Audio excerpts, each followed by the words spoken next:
Our next guest is known as the king of Afrobeats. He's had the longest charting Nigerian song in Billboard history, no big deal, and the first Nigerian music video to reach 100 million views on YouTube. His new album is called Timeless. It's out now. Everybody, please give a warm welcome for Davido!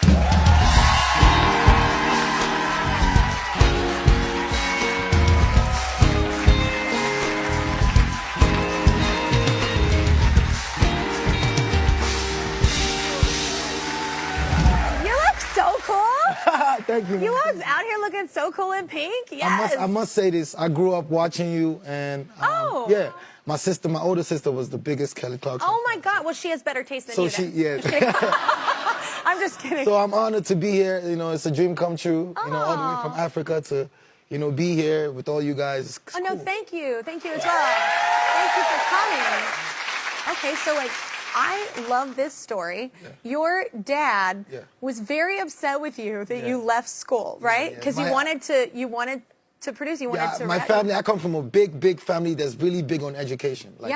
I'm first generation entertainer in my whole line of bloodline. So you know what I'm saying? So they were not excited. He was really adamant about me finishing school. One, because I hadn't made it yet. Yeah. Two, because you know what I'm saying? He didn't mind me doing music, but he was really bent on me, finishing school. He owns a university. Yeah. So you can. He owns a university, and you didn't stay in school. So you can imagine. And my mom's my mom was a college professor, so. Oh my gosh! I think they're also scared because they want whatever you want your kids to do, you want them to be successful in it. And in our business, it's not that easy to be successful. So.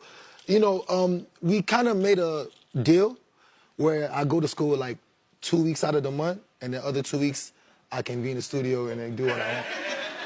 How did that deal work out with the classroom? Because you just and then the deal also, my dad is a very successful man. Very wealthy.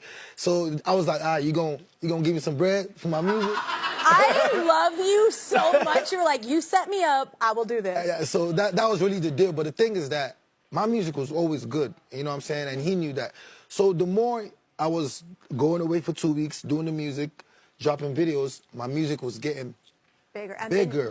So it got to a point where I was a distraction to the class. So I'm like, yes. I love it, yes. I've made it. Yeah, I was a distraction to the class. So I'm like, I don't even got to leave by myself. They telling me to get out. You know what I'm saying? I love it. So after a while, then I kind of had to do like a per-time class type stuff. Yeah. And then I was getting too big, and then he got mad. I'm talking about he see a billboard of me doing a show. The show gets canceled before I even get there. Oh my God. He has that type of power. He has that type of power. What a powerful You know what I'm saying? So it got to a point where everybody was being scared to book me. You know what I'm saying? So I'm like, you know what? This is a movie. Yeah, this is crazy. Your life is a movie. This is crazy. So at that time, I had a song that was like, and at this time, I had a song probably like, was like top 20 on the charts in Africa. But then the next song I made went #1. Like the president of The president's like walking out to the president of the country, my song was his ringtone. So like after that, You're like, I am not showing up for class. So sorry, bro. So eventually though, I went back and I did finish because I only had like a year and a half left. So eventually, I did finish though. I love that your dad though, he's seen you like being unsuccessful on Billboard. It's like, no, I'm gonna shut that down. You made a deal. Yeah, you made a deal. And now he's the biggest fan. I love that. Biggest fan. Yeah. It was important. That's amazing. It's supportive in a chaotic way. It's like, so wait, you named the album Timeless. Timeless. Yeah. And then I heard, did you go in? I've actually done this before because your life kind of changes and it alters some of the songs. But I heard you went in and re-recorded some of the music for it. Yeah, definitely. You know how it is. Like we know how it is when you sit on something for so long, you get tired, and then I kind of got in a different space. Yeah. When like the album was getting finished. So I told the label, I was like, yo, can I get like 3-4 more months? I went back home to my key producers, the people that I was working with in the hood before I left to all the glitz and glamour. Like I went back to the hood and I brought everybody together and we all sat down, and under 3 months we completed the album, and it's my biggest charting album till date. Man, congratulations.